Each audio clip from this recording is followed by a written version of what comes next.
Today we're going to make some pear cider vinegar. Hi, my name is Mary, the Homesteading Mama. I started homesteading a few decades ago, and I love it. From gardening, cooking, sewing, raising kids, homeschooling, music, freeze-drying, canning, educating on health, you name it, life is wonderful.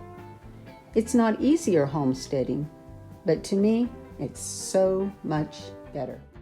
Pear cider vinegar is so easy to make. I'm going to take you step by step and show you how it's done. First, I always use organic pears. These are from my tree, so I know these are organic. I like to rinse my pears with doTERRA lemon oil. That way, if there's any contamination on them, like, if I drop one on the ground while I was picking, I just like to make sure they're very clean.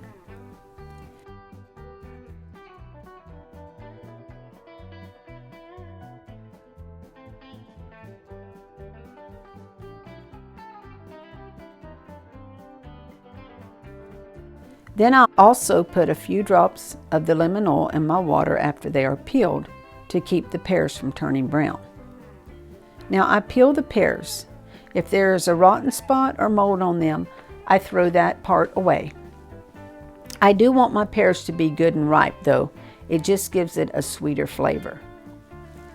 You can make a way smaller batch, but it seems like I always go big.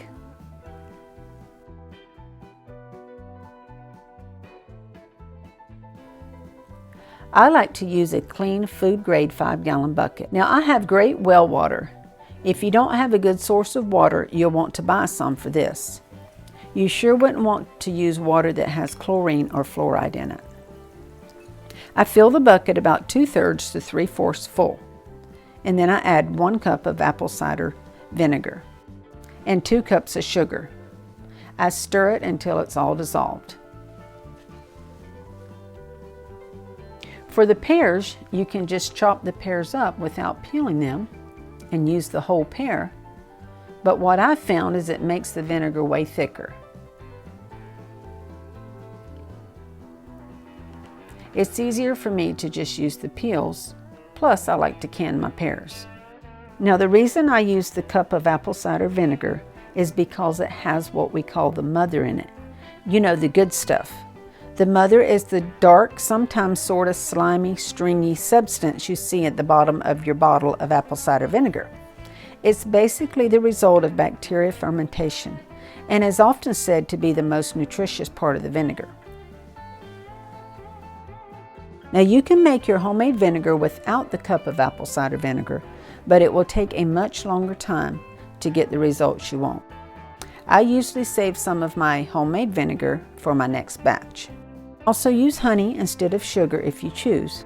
However, the sugar is converted into an alcohol which is then fermented into vinegar. So let's talk a little bit about pear vinegar. It is extremely light and a little tart, but a little bit sweet.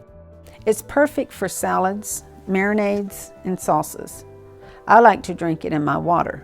It's very low in carbs and rich in iron and B vitamins. It also contains potassium, calcium, magnesium, and phosphorus. Vinegar with the mother has so many health benefits.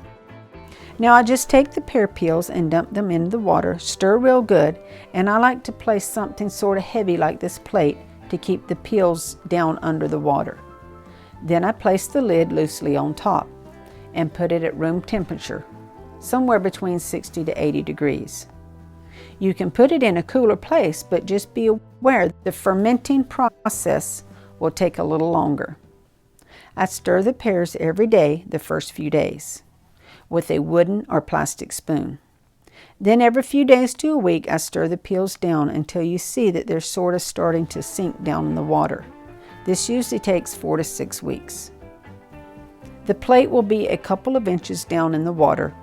This is when I know my vinegar is ready to strain and bottle. However, if you like a stronger, more tart flavored vinegar, you could leave it a couple more weeks. Now I'm going to show you a demonstration of my pear cider vinegar versus store-bought apple cider vinegar. I'm going to dip into both and compare. The one on the right is the store-bought apple cider vinegar and the left is my pear cider vinegar. Wow, They are almost exactly the same.